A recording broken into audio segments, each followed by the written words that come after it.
Welcome to MedHeads, the weekly show that brings a biopsychosocial focus to issues of the day, along with special guests who will showcase their expertise and enthusiasm about their field of practice. Your host, Dr. Fergal Armstrong. Hello everyone, my name is Dr. Fergal Armstrong and welcome to this episode of MedHeads. Today we have Chrissie with us and we're going to continue on her story. Hello Chrissie, how are you? I'm good, thanks Fergal. How are you? I'm very well. Thank you for coming back and continuing your story. Now, when we left off the last episode, you had made the call to a rehab unit, and then the next day you had the call back. So can we take your story from that moment when you got the call back? How did you feel when someone called you up about all of this? Look, I certainly felt a sense of relief. I did immediately.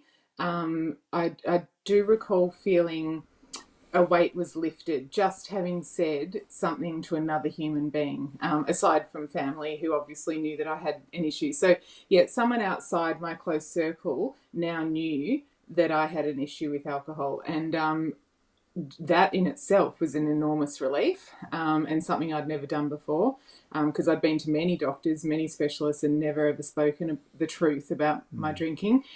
And as I think I've mentioned, what I thought was the truth saying to this nurse of a couple of bottles was, it was actually probably closer to double that. But her saying that I needed to come in, I knew I was headed in the right direction. I knew that, because for a long time I'd toyed with the idea, am I not an alcoholic? Am I? And I began to think maybe there actually is a problem. But right. I really remember feeling relieved, thinking, thank goodness, something might happen. There was a relief that you were able to be honest with somebody else. Yeah. And there was a relief that someone else had said that you needed their help. Yes. Mm-hmm. How important was the demeanor and the behavior of the person who phoned you in terms of putting you at ease and getting you to that rehab? It's interesting that you asked that, because looking back on it, it was really important. I didn't really think much of it at the time, but I do remember that this woman was very, very understanding, certainly not at all judgmental.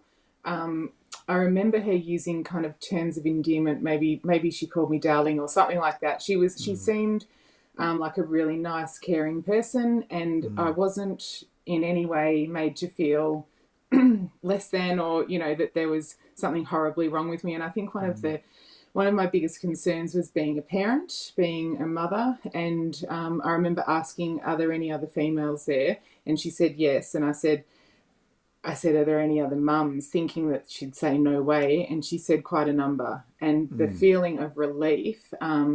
I just couldn't believe it. I genuinely thought I would be the only female there, and certainly the only mother, and that wasn't the case. So it was an incredible, again, relief just to know that I wasn't necessarily alone, and maybe I wasn't quite, just not the social leper. I didn't want to be that person, whatever that person is, the alcoholic, I suppose. My perception or my idea of an alcoholic was definitely the paper bag on the bench, on the park bench. And I began to realise that not only were there mothers and females, but there were people who had occupations, people that had families, then... you weren't going to be singled people out. Yeah, and you weren't judged. Yeah. And I wasn't judged, exactly. And So that callback, how long between the callback and your actual admission into the unit? It was actually only a number of days, maybe 3-4 days maximum. And I remember her saying to not stop drinking. That was an enormous relief, You've been given permission to continue drinking. I remember that very, very clearly. Yeah, and then I remember her saying that it could actually be dangerous to stop. That's the first I'd ever heard about it being dangerous to stop, really. I know a lot more about that now working in the industry, but I had no idea that, so I certainly followed her instructions, and yeah, and I started, to pack. Well, actually, no, I didn't start to pack my bags. I packed my bags about midnight the night before, but and threw a Yeah. few items into a bag, and yeah. But as I said, I really got hope, and it wasn't long. And I did actually scale back my drinking. Yeah. So, what was it like going through the doors?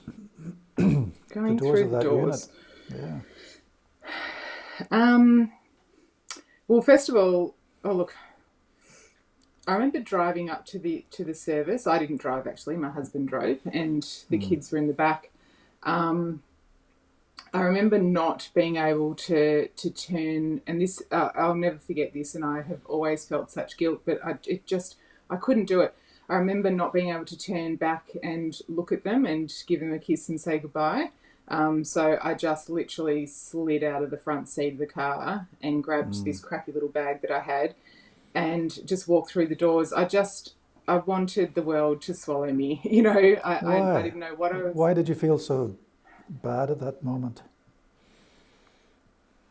That I was the beginning of just your recovery. So why was it so difficult for you? because it was such a double-edged sword. On one hand, I finally had some hope, and on the other hand, I knew I was about to be told that I shouldn't drink again. And that was just, the thought of that was terrifying.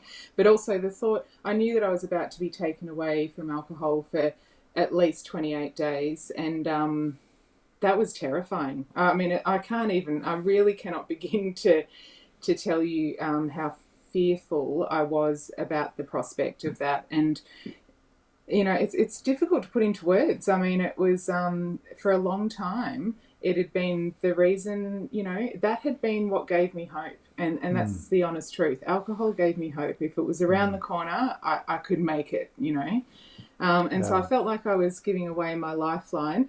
I felt an enormous amount of shame. I felt that if I turned back and looked at the kids, that I don't know if I thought it would be more painful for them to sort of say goodbye, or if I was better off just pretending that I've ducked into a shop and then, to be honest, I probably just wanted my husband to explain. I'll let him explain, because I was also quite selfish, incredibly selfish. I wouldn't have called myself selfish at the time. But looking back on it, I was extremely selfish, Right. and, yeah. So, talk to me about the admission process. What So happened the then? admission process, yeah, I came in. I was seen by a nurse first, and then a psychiatrist. The nurse was lovely. I remember the first word she said was, "What's your poison?" And I thought, "Oh my gosh, what does that mean?" And then so alcohol was obviously the main thing. I was seen by a psychiatrist, and then I was seen by their head doctor, or I would imagine an addiction specialist. And he was lovely. He talked to me about the disease of addiction, which is a concept that I'd never heard of. I was I was fascinated with what he was saying, but at the same time, I was also, I had, somebody else had come in on the same morning and they had been intoxicated, and I thought that you weren't allowed to arrive intoxicated. And I was so preoccupied with the fact that I had had to stop drinking the night before and couldn't get my few drinks that morning. I could barely listen to what this guy was saying. And honestly, that's how dependent I had become. I was thinking, oh my goodness, I could have actually had those drinks this morning. And anyway, but he told me about the disease of alcoholism or addiction. He told me about how unwell I was. I guess I must have had some test results from the GP sent through to him. And I at this stage began to get frightened, and I honestly thought, you know what, I just don't know if this is a good time for me to be here. And it was December 2010, and I said, look, it's Christmas time. I haven't even said goodbye to my children properly. I think I've made a mistake. Maybe I'll just head off back home and I'll come back another time. And I'll never forget him saying that, Chrissie, you won't see Christmas in July if you don't stay.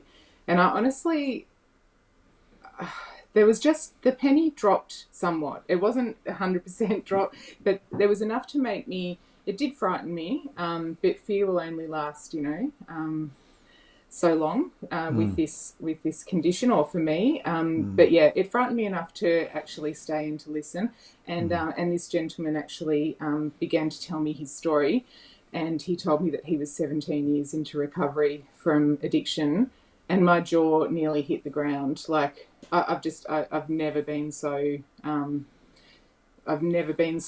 taken aback. I was absolutely amazed. That was, I must be honest, that was probably the clincher. That's what kept me there, because I thought,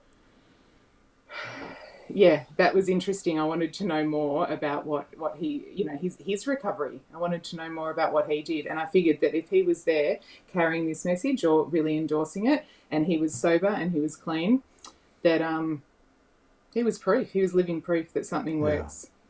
Yeah. So you had an initial urge, you had cold feet basically, literally, as you were being interviewed for the admission process. Yeah. And it was the right words at the right time that actually kept you from running away from running away from the whole process. Mm-hmm. What was it like for the first day and night? Look, I was on enormous amounts of Valium, so I really, quite honestly, I'm not going to say I can't remember. I just know I was very, very shaky. I couldn't see. There were a lot of people there. I think there were about 20 or 30 people that could be in this service. I was, I couldn't be anywhere near them for days, actually. They all ate in the kitchen, and I couldn't be around them. People scared me. Sobriety scared me. I have a sober problem that alcohol fixes, and I didn't have that solution. So without that, and, again, I was embarrassed, I'm shaking, and I couldn't hold a knife and fork. It was quite humiliating. And so they didn't actually make me go on their, nature walk for about 4 or 5 days. So I did spend the first 4 or 5 days doing not a lot, listening to some groups, not really contributing, but just listening. And I suppose, I began to learn more about what it might be that's wrong with me. So you were very much a passive receiver of treatment for the first 4 or 5 days, and you were effectively doped up to the eyeballs with Valium. Yeah. And then what happened after that 4 or 5 days? The Valium stopped. So Valium stopped. How did that feel? And okay, so the last night, that's interesting. Gosh, I'd forgotten about this. The last night, obviously, they taper down, and I was so terrified, because already I had become psychologically dependent on Valium, like not physically, but psychologically. That was my, my new solution. And when they tapered down, I think it was on like 40 milligrams the last night, and they were going to cut me right off. And I said, from this tiny bit of nursing I'd done, like 20 years earlier, I said, you can't drop me down to nothing from that. And I kicked up a fuss and, made them call the doctor at 10 o'clock at night. So they called the doctor, and then he allowed me one more night. And honestly, I remember this sense of complete, not just achievement, but just relief of like, thank goodness I've bought myself maybe another 12 hours before I actually have to deal with this head of mine. And that was me. I was always needing escape. Like, I was frightened of myself. I really was.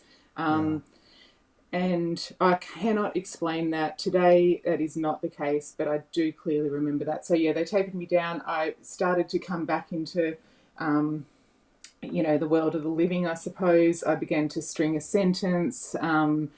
I began to take in some of the group therapy and the sessions that we were all participating in.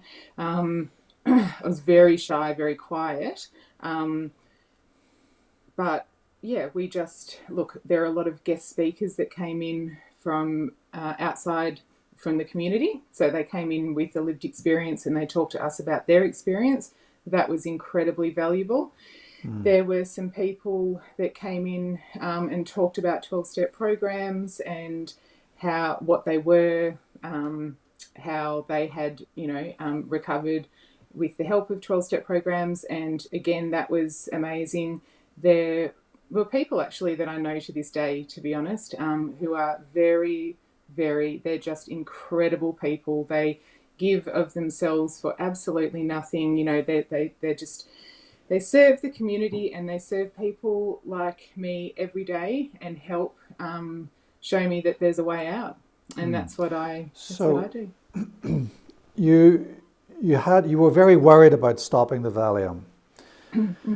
And just for the benefit of anyone watching this, just be reassured that it is actually entirely feasible to suddenly stop diazepam, even at high doses, in the course of an alcohol detox, because of the way diazepam works, it automatically self-tapers over a week, really. So even if you stop on 60, it takes about another week for it to actually run out of your system. And I'm not sure if that was explained to you when you were having this chat with the doctor at 10 o'clock at night when you wanted some more Valium, or did he just say, yeah, you can have it? I'm glad you weren't my doctor, because even as you're saying that, at 10 o'clock at night, I would have probably said, look, love, here's another Valium. I'll speak to you about it in the morning. But yes, for the benefit of people watching. So the next day you stopped Valium. Yeah. What was it like no longer being on Valium?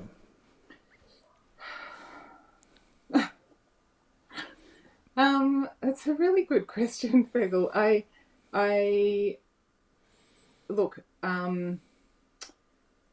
guess like all I can say is that it was frightening. I mean, obviously I've come to adjust over time. It's been quite a long time now, but I had a really, really hard time making eye contact with anyone. That had always been an issue with me, actually, even in primary school. I never made eye contact. So it was difficult to it was difficult to kind of build or generate conversation.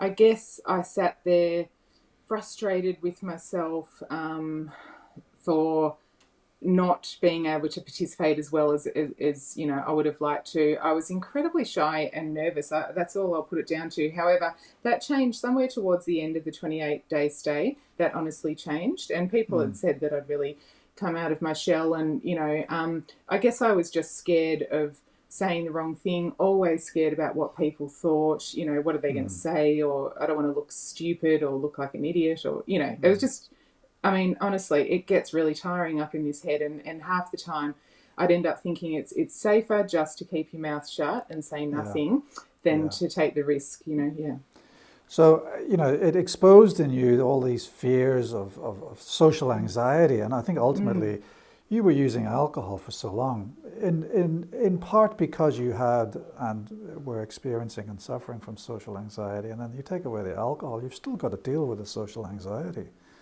You know, once you've removed the crutch, you've still got the original problem, haven't you? And I think part of rehab is to actually teach people or give people the skills to deal with their underlying problem. Did that happen with you? You were there for 28 days. Did you get anything out of that first rehab? Look, it did. I think it's interesting. It's almost like there's an evolution. There's like there's the first week people that come into rehab, and then there's the second weekers and the third weekers, fourth weekers. So as I got over that, say, 14-day hump, you're sort of getting into the, I guess, more mature end of the, the rehabilitation, and maybe that even psychologically, it's kind of like, being in year 11 and 12 at high school, like you feel like you can help some of the younger people or the newer people. So, I mean, I really, as it turns out now, I am somebody who does want to help, and I am someone who likes to, I sit down with girls every day and teach them about, this condition. So I think that really helped me, where I felt like I had a purpose or a role towards the end of the rehab. And it was incredibly, look, overall, it was an amazing experience. I absolutely credit that experience with the reason that I am sober today. Right. Yeah, there's So no doubt in my mind. you successfully navigated 28 days in rehab, yeah? Yes. And then you were discharged. How did you feel about being discharged? What was going through your mind then? By the time I was being discharged, I was petrified again for a change. I didn't want to go home. Honestly, if they'd said you can stay 90 days, I would have said thank you. I knew what I faced at home. I knew that I faced a lot of responsibility. I knew, obviously I missed my children and my husband as well. Like, I do have to say that. It sounds like I was concerned about whether or not I would cope with just everyday living, because everyday living had always been my problem. It's not a big problem for some people, but for me, I find just some of the simple things in life pretty stressful.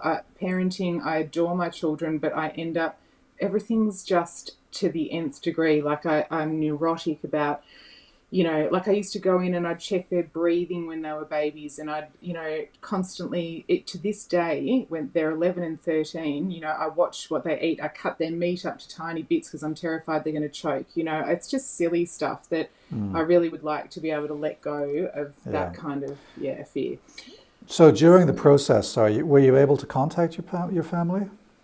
Yeah, I was. I was able to call them after about after about a week, I was able to call them. After 2 weeks, they were able to visit, and this is how selfish I was. And this makes me cringe. One of my twins had a bee sting on his eye, and my husband brought the kids in at the 2-week mark, and my little daughter was 3, and the boys were about 15 months, and they were in the pram. And I saw one of my twins, and he had this bee sting, and it made the bridge between his eyes look really wide. And I began to think that it looked like he had fetal alcohol syndrome or something, and that it looked like he had something wrong with him, or that he had a condition. And I began to feel really, really paranoid that everyone was going to say that I had done that to my children. And basically, he walked in the door. And I said, I can't believe you've brought the kids here with Harry looking like that. Can you leave? And this is, and he left. I mean, and this, I just, like, I don't know who that person is today, but that was me. It was all about, don't make me look bad. So you got out of hospital. Did your husband pick you up, or did you make your own way home? Yeah. No, my husband picked me up. Right. Yes. Long-suffering... The long-suffering husband, the long-suffering spouse. He's amazing. He's absolutely amazing. But yeah, he picked you up. He did. So, what was it like the first night at home? What was that like? Oh gosh, Virgil. I don't think I can remember. I'm so That's sorry. All right. That's okay. I can remember we went for a coffee at a local. Down at the shopping centre, and that was a real novelty for me. I never had a coffee out and about. Like we lived in the outer eastern suburbs for a long time, and I'd certainly never got a coffee at the local. So that was nice, and then I went to a 12-step meeting on the first day that I left rehab. Yeah. And so I did that at lunchtime. That was good. Got a whole heap of phone numbers. And look, I've got to tell you, I can't remember that night, but nothing bad happened. So That's always a good night. That's always a good night. So what was it like going into the 12-step program that first day when you got out? First of all, how had it been arranged? And then how did you feel walking through those doors? Right. So actually, I should have probably mentioned in the rehab that I went to, it was very much a 12-step based rehab, which again, I had no idea about 12-step programs, so didn't know they existed in Australia. And that was the very first exposure I'd ever had to a 12-step program was in that rehab. So we had actually been taken to meetings whilst we were there. So it wasn't when I came out and went to a meeting, it wasn't the first meeting I'd been to. But it was the first one in my, area near home. Yeah. And it was amazing. I mean, I think I suppose it's a bit like when you first come into rehab or detox, that there's people around, even though I was so socially awkward, that is what I craved. I craved other human beings, or I craved like just normal relationships, as uncomfortable as they might be. I sat there in discomfort, knowing that it was the right thing to do, and knowing that whenever I leave a meeting, I never feel worse than when I arrived, ever. So, it was good, actually. Right. And the first week, did you go to a meeting every day? Yes. I went to 90 meetings in 90 days. So a lot of my patients think that they can do a meeting a week, and that's enough. And I say to them, look, you drank alcohol every day. Mm-hmm. You've got to do something else every day, at least for the first couple of months whilst you're trying to get your head straight. You went to a meeting every day. Yeah. What would you say to someone who thinks they can only do a meeting once a week in the first 90 days of being sober? Look, I mean, that to me, that's more than Russian roulette. To me, that's just not going to work. Well, for me, it wouldn't work. I can't say what will, but it certainly would not work for me. You needed that daily contact, didn't you? Absolutely. And for some reason, and it's just crazy, but for some reason, if I had it wasn't the only thing that I did in my day. There was a whole lot of other stuff that I had to do as well for my recovery. But once I'd been to a meeting, I just felt that for that day, I didn't need to drink, and I was going to be okay. And I really do think it has something to do with, again, the social aspect, the looking around and seeing the living proof, the knowing that if I have a really tough afternoon, I've got phone numbers I can call people, as much as I didn't want to call people, and I actually didn't in the really early days, but I do now. Yeah, but no, one meeting a week it's just not going to cut it. I mean, it's my mind, if nothing else, for those 6 days, it would just be unbearable. I mean, that is, my life is completely unmanageable, and it's not the outside stuff that's unmanageable. It's the inside stuff that's unmanageable. So So after the first week, or if you can remember, I appreciate this is 10 years ago, you may not remember, but can you remember any reflections that you had on your experience in the rehab? I know that when I left rehab, I had a pretty good plan. I had a daily plan, which at first I thought was being just way over the top, like putting, just having like a daily to-do list. But I stuck to that. I got up at a certain time, I had a shower at a certain time, I had the kids fed, and, dealing with children, when I didn't really know how to deal with children, that was a difficult thing. But I literally put, 11 o'clock, I'll have them bathed, and, and then I'll start dinner in the afternoon. And at that time, I was really fortunate that I didn't have to work for the initial few months. So it was really important for you in the rehab to have constructed a plan for the first time period that you got out, without which you would have just gone to pieces. So the two reasons why you had a successful rehab, or why your success in rehab continued, was one, you had a daily plan, and two, you went to daily meetings. Absolutely, yeah. Chrissie, we've run out of time. I can't wait. Already? I can't wait to talk to you again very soon, and we will continue your journey. Okay, thank you, Fergal. Thank you so much for your time today. That's all for today's MedHeads. My name's Dr. Fergal Armstrong. We'll see you next time.